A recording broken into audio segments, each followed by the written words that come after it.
تو آپ کے خیال میں وزیر اعظم صاحبہ کو تالیہ سے کیا کام ہو سکتا ہے؟ وہ بات کاٹ کے مدعے پہ آ گیا تھا۔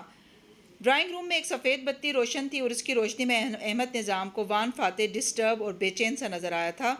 وہ اپنے تاثرات چھپانے کی کوشش بھی نہیں کر رہا تھا۔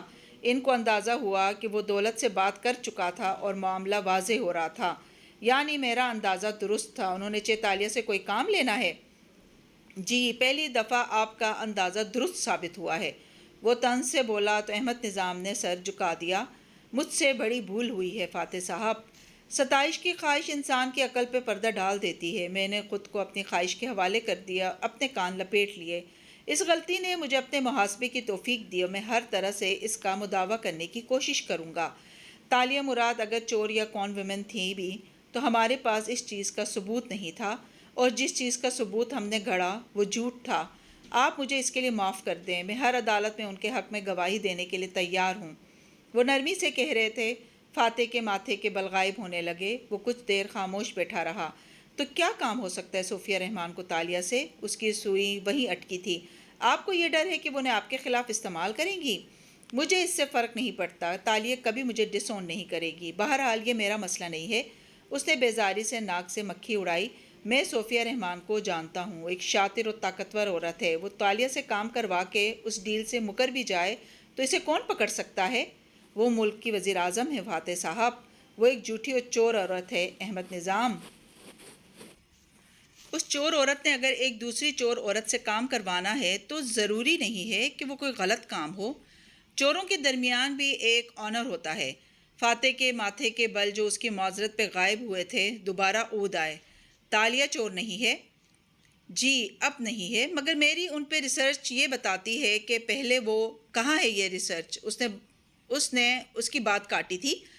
تھوڑی دیر بعد وہ دونوں احمد نظام کے گھریلو آفس میں موجود تھے۔ فاتح پہلوؤں پہ ہاتھ رکھے کھڑا، گردن اٹھائے اس دیوار کو دیکھ رہا تھا جو کاغذات سے ڈھکی ہوئی تھی۔ تالیہ کی تصاویر، بینک کے کاغذات، مختلف لوگوں کے نام، پوسٹ اٹ نوٹس۔ فاتح نے تعجب سے نظریں ان کی طرف موڑیں۔ آپ تو تالیہ مراد سے obsessed ہیں۔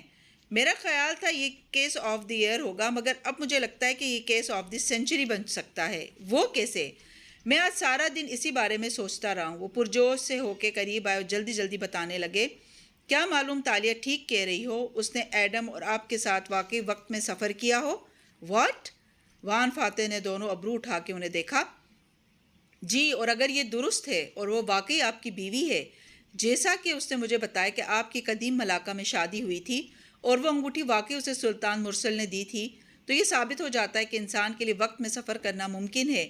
جانتے ہیں، میں آج پمبوروں کے بارے میں پڑھ رہا تھا اور ایک منٹ، اس نے پرجوش سے احمد نظام کو ٹوکا۔ اس نے آپ سے کہا کہ وہ میری بیوی ہے؟ اسے لگا اس نے غلط سنا ہے۔ جی، آپ اس کے ساتھ وقت میں پیچھے گئے تھے۔ آپ ایک غلام تھے، سن باؤ وانگلی کے غلام، اور وہ ملاقہ کی شہزادی تھی، اور وہ پرجوش سے بتا رہے تھے اور فاتح نے کراہ کے آنکھیں موندی۔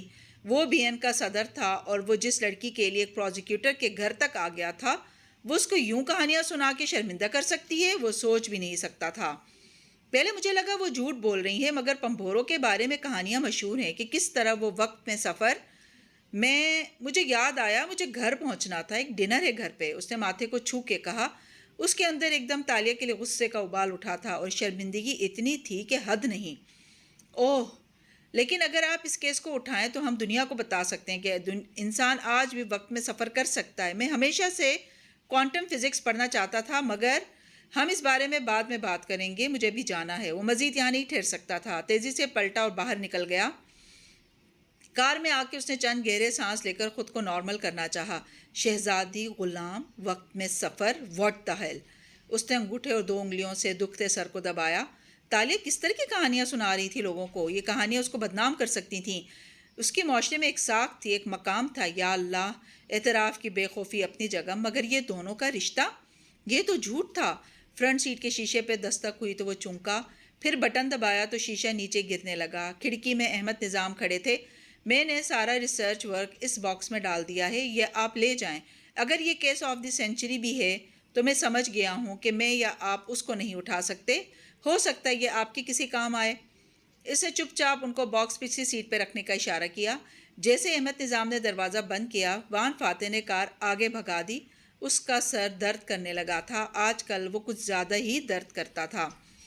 وان فاتح کی رہائش گاہ کے اندر عشائیے کی گہما گہمی عروج پہ تھی۔ طویل ڈائننگ ٹیبل کے گرد تمام مہمان اپنی جگہوں پہ بیٹھے تھے اور خوش گپیوں میں مصروف تھے۔ ایسے میں جامنی سکرٹ بلاؤز میں ملبوس مسکراتی ہوئی اسرا کچن کے دروازے سے چلتی آ رہی تھی جب اس نے فاتح کے باڈی مین کو فاصلے پہ متعمل کھڑا پایا۔ مسکراتے ہوئے ابرو سے قریب آنے کا اشارہ کیا۔ میم، فاتح صاحب نے کار کی چابی لی اور بتکت اس نے نظریں جھکا کے بتایا، مگر پھر نگاہ اٹھائی تو اسرا اسی طرح مسکرا رہی تھی۔ کوئی بات نہیں، مجھے اندازہ تھا، اور آگے بڑھ گئی۔ ڈائننگ ہال میں صرف 2 کرسیاں خالی تھیں، ایک سربراہی اور دوسری اس کے دائیں ہاتھ۔ اسرا جامنی سٹول سر پہ سلیقے سے جماتے ہوئے آگے آئی اور سربراہی کرسی کھینچ کے بیٹھی، پھر نزاکت سے نیپکن اٹھا کے گود میں پھیلایا۔ سب رک کے اسے دیکھنے لگے۔ میرا خیال ہے کہ اگر شوہر چلا جائے تو بیوی کو اس کی سربراہی کرسی لینے میں تامل نہیں کرنا چاہیے، مسکرا کے بولی تو سب ہنس دیے۔ جب سے فاتح بی این کا صدر بنا تھا، لوگ اسرا کے ساتھ ایسا برتاؤ کر رہے تھے جیسا کسی فرسٹ لیڈی کے ساتھ کیا جاتا ہے، تحائف، چاپلوسی، تعریفیں اور دھیمے سے اپنا کام کہہ دینا۔ وہ سر ہلا کے سب کو سنتی تھی، کسی کو اشارہ دے دیتی، کسی کو صرف مسکراہٹ سے نوازتی اور کسی کی بات انسنی کر جاتی۔ طاقت آگ کی ایسی دیوی تھی جس کے گرد سب پتنگوں کی طرح چکر کاٹنے لگتے تھے۔ کچھ کو سونے کے پر عطا کر دیے جاتے، کچھ جل جل کے وہیں گرتے جاتے تھے۔ دیوی درمیان میں بے نیاز سی کھڑی رہتی۔ کھانے کے بعد ملازمہ ٹرے میں ایک چھوٹا چاکلیٹ کیک سجا کے لائی تو اسرا کھنکھاری اور دانستہ آواز بلند کی، ارے یہ نہیں، یہ تو ہم نہیں کھا سکتے۔ مہمانوں نے گردنیں موڑ کے ملازمہ کو دیکھا جو کیک ڈش پکڑے گڑبڑا گئی تھی۔ بیگم صاحبہ نے ابھی خود ہی تو کہا تھا کہ… اور وہ کیوں اسرا؟ ایک خاتون نے خوشگوار لہجے میں پوچھا۔ اسرا نے کونیا میز پہ رکھی ہتھیلی پہ تھوڑی ٹکا کے دلچسپی سے اس کیک کو دیکھا۔ بھئی یہ تالیہ نے بنایا ہے، تالیہ مراد نے، ہر روز بیک کر کے فاتح کے لیے بھیجتی ہے۔ اب وہ اتنے پیار سے بناتی ہے تو میں فاتح کے لیے چھوڑ دیتی ہوں۔ ساتھ ہی مسکرا کے ملازمہ کو جانے کا اشارہ کیا۔ اچھا، تالیہ مراد کہاں ہوتی ہے وہ آج کل؟ یہیں ہوتی ہے، آتی جاتی رہتی ہے، اسرا خوش دلی سے بتا رہی تھی۔ میں حیران ہوتی ہوں کہ کس طرح بیچاری روز کیک بیک کر لیتی، اور وہ بھی فاتح کے فیوریٹ کیکس۔ ذائقہ ہے اس کے ہاتھ میں۔ ارے میں تو کھا نہیں سکتی نا، ان میں جو نٹس ہوتے ہیں ان سے مجھے الرجی ہے۔ کبھی گاجر کا کیک بھیجے تو میں کھا لیتی ہوں۔ 2 خواتین نے معنی خیز خاموش نگاہوں سے ایک دوسرے کو دیکھا اور پھر وان فاتح کی بیوی کو جو معصومیت سے بتائے جا رہی تھی۔ پھر ان میں سے ایک بولی، ہر روز کیک بنانے میں کسی عورت کی بہت محنت لگتی ہے اسرا۔ اس کی تو محنت لگتی ہے مگر فاتح کو تو کیلوریز لگتی ہیں نا۔ میں اتنا کہتی ہوں ہر روز نہ کھایا کرو، ویٹ گین کر لو گے، مگر آپ کے چیئرمین صاحب سنتے ہی نہیں۔ وہ گردن کے نیکلیس پہ ہاتھ پھیرتے ہوئے سادگی سے بتا رہی تھی۔ ڈائننگ ہال میں اس بات پہ ایک مصنوعی قہقہا گونجا تھا۔ ملازم اب 2 طرح کے سویٹس سرو کر رہے تھے اور اوپر لگے کانچ کے روشن فانوس خاموشی سے اس طویل میز پہ بیٹھے مہمانوں کو دیکھ رہے تھے۔ دوسرا دن۔ اس صبح وہ ناشتے کی ٹیبل پہ آئے تو اس کا موڈ آف لگتا تھا۔ اسرا دائیں ہاتھ کی کرسی پہ پہلے سے بیٹھی نظر آتی تھی۔ اسے دیکھ کے مسکرائی، وہ مسکرا بھی نہ سکا۔ سوٹ، ٹائی اور کف لنکس پہنے، بال جیل سے دائیں جانب جمائے، وہ آفس کے لیے تیار لگنے کے ساتھ ساتھ بے حد سنجیدہ لگ رہا تھا۔ بس کرسی کھینچ کے بیٹھا اور اخبار چہرے کے سامنے کر لیا۔ رات تم دیر سے گھر آئے؟ اسرا ہلکی سی شال کندھوں پہ لپیٹے بیٹھی مگ سے گھونٹ بھرتے اسے دیکھ رہی تھی۔ اس نے محض ہوں کیا۔ اسرا نے اخبار کا کونا ذرا سا موڑ کے اس کا سنجیدہ چہرہ دیکھا۔ تالیہ کا آج پھر کیک آیا ہے، لے آؤں؟ فاتح نے چونک کے چہرہ اٹھایا، پھر تعجب سے اسے دیکھا۔ وہ ان کی تحویل میں ہے، وہ کیک کیسے بھیج سکتی ہے؟ یہ کب کہا کہ اس نے آج بھیجا ہے؟ میں نے کوریئر والے سے پوچھا تھا، اس نے کہا کہ ایڈوانس بکنگ کروا رکھی ہے کسی بیکری سے۔ ہر روز تمہاری پسند کے کیک آئیں گے، شاید اسے لگتا ہے تمہیں ذیابطیس کی ضرورت ہے، اور مسکرا کے گھونٹ بھرنے لگی۔ تم کھا لینا۔ وہ بیزاری سے واپس اخبار پڑھنے لگا۔ اسے ایک دفعہ پھر سے تالیہ پہ غصہ آنے لگا تھا۔ میں کیسے کھا سکتی ہوں؟ کون سا میرے لیے بھیجا ہے اس نے؟ اسرا، تم اس کو پسند کرتی ہو یا ناپسند؟ تم ایک دفعہ اس بات کا فیصلہ کیوں نہیں کر لیتی؟ وہ جنجلا کے اخبار نیچے کر کے بولا تو اسرا اسی طرح مسکرا دی۔ تم اس کو پسند کرتے ہو یہی بہت ہے، اور کیک میں نٹس ہیں، میں نہیں کھا سکتی۔ میں اس کو پسند کرتا ہوں کیونکہ وہ میری چیف آف سٹاف ہے، میری کولیگ ہے۔ وہ ایک دم برہمی سے بولا تو اسرا نے اسی سکون سے اسے دیکھا۔ اس میں اتنا گلٹی ہونے والی کیا بات ہے؟ میں گلٹی نہیں ہوں اسرا۔ فاتح نے گہری سانس لی اور کندھے اچکائے تو اسرا محمود کی مسکراہٹ پھیکی پڑی۔ کوئی اور عورت ہوتی تو شاید میں گلٹی ہوتا، مگر تالیہ سے اپنا تعلق مجھے بہت عزیز ہے، اس لیے اس کے بارے میں طنز سے بات نہ کیا کرو۔ اس کا انداز حتمی تھا۔ پھر وہ اخبار رکھ کے اٹھ گیا۔ وہ اس پل گویا انگاروں پہ لوٹ گئی تھی۔ بے بسی سے اسے جاتے دیکھا تو پکار اٹھی، ناشتہ نہیں کرو گے؟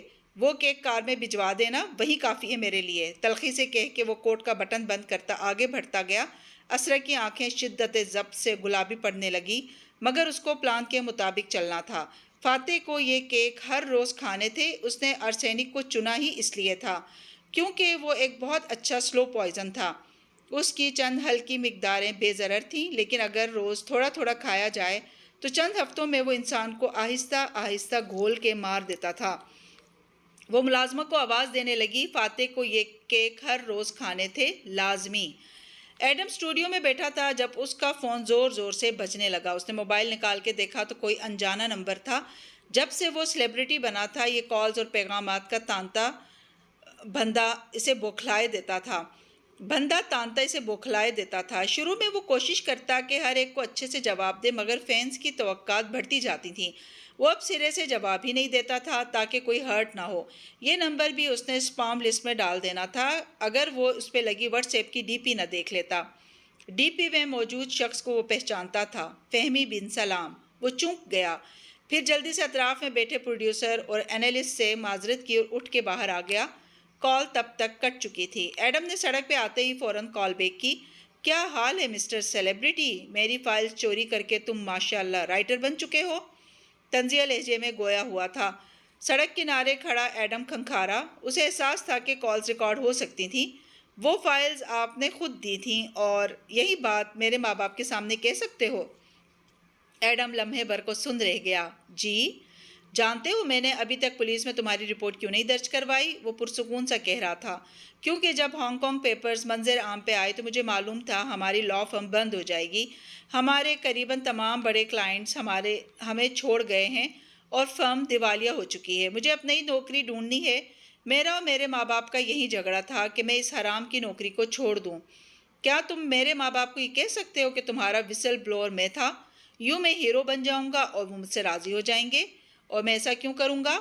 کیونکہ تم جانتے ہو کہ تمہارے پاس ہماری فرم کے تمام کلائنٹس کے نام نہیں ہیں، میرے پاس ہیں۔ تم نے اپنے انٹرویو میں بار بار اپنے وسل بلوور کے ناراض ماں باپ کا ذکر کر کے مجھے پیغام بھیجنے کی کوشش کی ہے ایڈم۔ میں تمہارے اشارے سمجھتا ہوں۔ ایڈم خاموش رہ گیا۔ وہ یہی چاہتا تھا، مگر میں تمہیں دوری نگارہ ملایو کا دوسرا پارٹ لکھنے کے لیے مواد اور ضروری کاغذات سب فراہم کر دوں گا۔ تم صرف میرے ماں باپ کو یہ یقین دلا دو کہ میں ہی اس کہانی کا ان سنگ ہیرو ہوں۔ اور اس کے بعد تم کیا کرو گے؟ وہ بات کرتے ہوئے سڑک کنارے واک کرنے لگا۔ میں دوبارہ کسی ایسی ہی لا فرم میں جاب کر لوں گا۔ کلائیڈ اینڈ لی بدنام تھی، نئی لا فرم ملیشیا میں ڈھونڈ لوں گا جو بدنام نہ ہو۔ میرے ماں باپ کو علم نہیں ہوگا کہ میں اب بھی حرام کما رہا ہوں۔ یہ اس لیے بتا رہا ہوں کہ تم اس خوش فہمی میں نہ رہنا کہ میں اپنی روش پہ شرمندہ ہوں یا اسے بدل رہا ہوں۔ میں صرف اپنے ماں باپ کو منانا چاہتا ہوں۔ بولو منظور ہے؟ اس کا انداز بڑا کیلکولیٹڈ سا تھا۔ خیر تم اپنی زندگی میں جو بھی کرو اس کا مجھ سے تعلق نہیں ہے، مجھے یہ ڈیل منظور ہے۔ امید ہے اپنے والد کے ساتھ رہ کے تم حلال اور حرام میں فرق کرنا سیکھ جاؤ گے۔ البتہ ایک بات میں پوچھنا چاہتا ہوں، وہ ٹھہر کے بولا۔ تم نے کبھی میرے خلاف پولیس میں رپورٹ کیوں نہیں کی؟ کیونکہ تم نے میرا جو فون چرایا تھا اس میں میرے بینک اکاؤنٹ کا لاگ ان ڈیٹا بھی تھا اور کریڈٹ کارڈ ڈیٹا بھی۔ تم تھوڑی سی محنت سے وہ حاصل کر سکتے تھے، مگر تم نے اس کو چھیڑا تک نہیں۔ میں ایماندار باپ کا بیٹا ہوں، کسی ایماندار شخص کو گرفتار نہیں کروانا چاہتا تھا۔ اب دیکھو میری انویسٹمنٹ کام کر گئی نا، پھر آ رہے ہو کل ملاقہ میرے گھر؟ دیکھو اگر تو تم نے مجھے وہاں بلا کے پٹوانا ہے تو میں بتا دوں، میں پولیس اور اپنے وکلا کو فاصلے پہ کھڑا رکھوں گا۔ وہ محتاط سا کہہ رہا تھا۔ یہ فہمی بن سلام انتہائی یونیک آدمی تھا۔ دیکھو میں حرام کمانے والا وکیل ضرور ہوں اور کورٹ میں بہت جھوٹ بولتا ہوں، مگر میں تمہاری طرح ڈرامہ کوئین نہیں ہوں۔ دیگر نام چاہیے ہیں تو کل آ جانا۔ اور فون بند ہو گیا۔ ایڈم نے گہری سانس لے کر موبائل کو دیکھا اور پھر گردن اٹھا کے ٹھنڈی سی چھایا لیے آسمان کو۔ کیل چھوڑ کے جانے کا مطلب تھا تالیہ کو نہ ڈھونڈنا، مگر وہ تالیہ کو ڈھونڈ بھی کیسے سکتا تھا؟ تالیہ کے لیے فاتح بہت تھا اور ایڈم کے لیے اس کی کتابیں۔